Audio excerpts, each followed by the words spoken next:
Good evening everyone, and hello from Glasgow, here at the centre of the Famous Grouse blending operations. My name's Calum, Fraser, Master Blender for the Famous Grouse, and it's a real privilege to be asked to contribute to tonight's event. Thanks very much to the Marketing Society for the invite. Now, first of all, I'd like to wish that you and your loved ones are all doing as well as you can be in these unprecedented times. It's fair to say that I'd much rather be there in person with you all than doing this toast virtually. I do hope that this St Andrew's Day celebration does act as a welcome distraction from the current goings on in the world. However, we're on a positive note. We've just had the award ceremony, so may I be one of the first to congratulate all of tonight's winners of awards and also recipients of fellowships. And it only seems quite right that I conduct a toast to follow on from the goodwill feeling that we're currently all experiencing just now.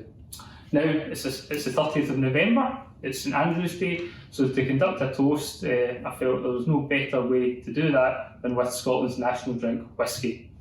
And for me, the most appropriate whisky to conduct a toast with on St Andrew's Day is Scotland's #1 whisky, the Famous Grouse.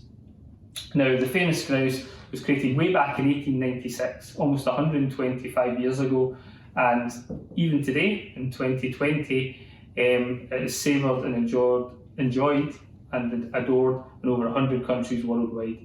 It is a true Scottish icon. Now, for me, the reason that it's so well regarded across the world is to do with the whisky inside the bottle. It is rich and smooth in character. So without much further ado, let's open our bottle of the Famous Grouse. Either it's one you've already opened or it's one you're about to crack open for the first time. So if you could just join me in opening your bottle of the Famous Grouse and pouring yourself a wee dram.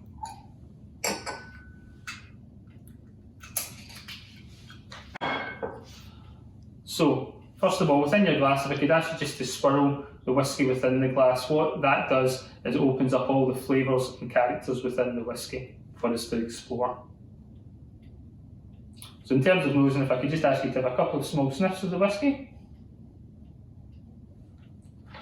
So the Famous Grouse is renowned for having a complex array of characters, different flavours within the whisky. For me, the ones that come out first of all are notes of fresh fruit, candied fruit, and also a gentle spice as well, almost like sweet cinnamon. But what underpins all those characters is a real richness and complexity, notes of sultana and raisins, very much reminiscent of Christmas pudding, so very much a very enjoyable and family time that we obviously enjoy around the Christmas period. And this richness that we get comes from the maturation of some of the malt whiskies within the Famous Grouse being matured in first fill sherry casks. Now these sherry casks are exceptional. They're made of either European oak or American oak, and they have been seasoned with sherry for a long period of time in Spain prior to coming to Scotland to mature the whiskies, some of the whiskies that make up the Famous Grouse for a long period of time.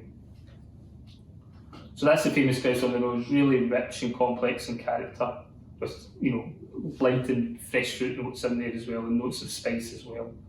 But as we all know, it's not just about what a whisky is like on the nose, it's also about the taste as well. So if I could ask you all to just have a small sip of the Famous Grouse.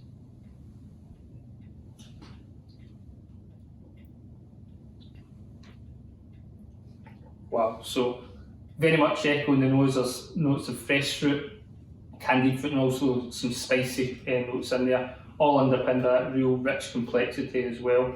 But what really comes through by tasting on the palate is that despite all these rich, intense characters, it's delivered in a very smooth and voluptuous way, and that's very much part of the Famous Grouse style. Rich and complex on the nose and by taste, but it's also delivered in a smooth way as well. So rich and smooth is very much two key elements of the Famous Grouse signature style. And that smoothness comes from two main elements really. One is from the selected use of grain whiskies within the blend, which give its own smoothness and sweetness to the style, but also with the malts within the blend. Those malts are blended together separately and married for a period of time to integrate, refine and smoothen the characters of all the individual malt whiskies within the blend. So when the grain and malts are brought together, we get this rich and smooth Famous Grouse signature style on the palate. So that's the famous grouse enjoyed neat. So what I like to do, just because there's so many flavours and so many characters within the whisky, is I like to add a few drops of water or a dash of water just to further open up the flavours and characters within. So if I could ask you just to join me in adding some water into the glass.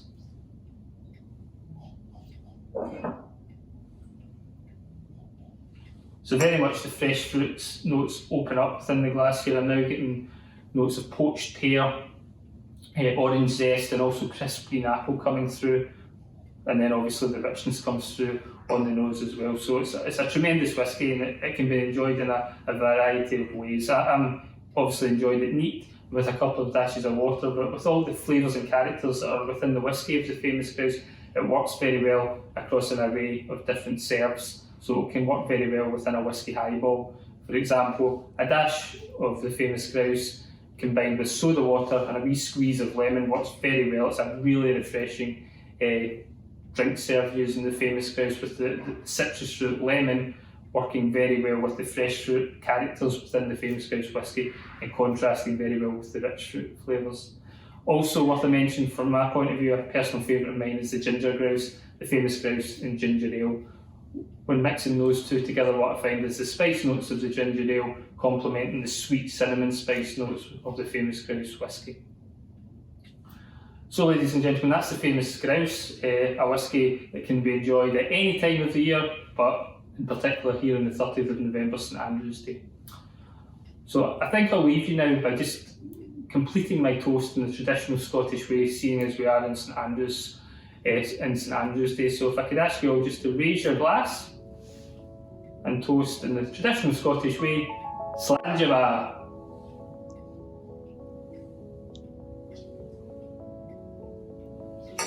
Okay, thank you, good night.